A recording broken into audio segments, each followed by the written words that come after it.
சென்னையிலிருந்து கோவைக்கு ரயிலில் வந்த ஒரு கல்லூரி மாணவிக்கு ரயிலிலேயே ஒரு காவலர் பாலியல் தொல்லை கொடுத்த சம்பவம் பரபரப்பை ஏற்படுத்தியிருக்கின்றது.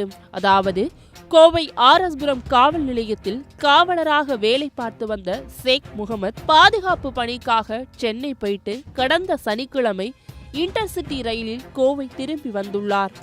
அதே ரயிலில் சென்னையில் சட்டக்கல்லூரியில் படிக்கின்ற கோவையைச் சேர்ந்த ஒரு மாணவியும் பயணம் பண்ணியிருக்காங்க. ரயில் காட்பாடி அருகே வந்தபொழுது அந்த மாணவியின் பக்கத்துல உட்கார்ந்திருந்த ஷேக் முகமது அவங்களுக்கு பாலியல் சீண்டல் கொடுத்திருக்காரு. இதனால அதிர்ச்சி அடைந்த மாணவி உடனே தன்னோட செல்போன்ல வீடியோ எடுத்திருக்காங்க. அதுக்கப்புறம் இந்த விஷயத்த ரயில்வே காவல்துறைக்கு தகவல் கொடுத்தாங்க. அரக்கோணம் ரயில் நிலையத்துல அந்த காவலரை ரயிலிலிருந்து இறக்கி வைத்து விசாரணை நடத்தியிருக்காங்க போலீசார். இதை தொடர்ந்து அவர் மீது வழக்கு பதிவும் செய்யப்பட்டிருக்கு. இந்த சம்பவத்திற்கு பிறகு கோவை ஆர்எஸ்புரம் காவல் நிலையத்தில் பணியாற்றி வந்த ஷேக் முகமது பணியிடை நீக்கம் செய்யப்பட்டுள்ளார். எனவே பெண்கள் பயணம் செய்யும் பொழுது உடைமைகளை மட்டுமல்லாமல் தங்களையும் பாதுகாத்துக் கொள்வது மிகச் சிறந்தது.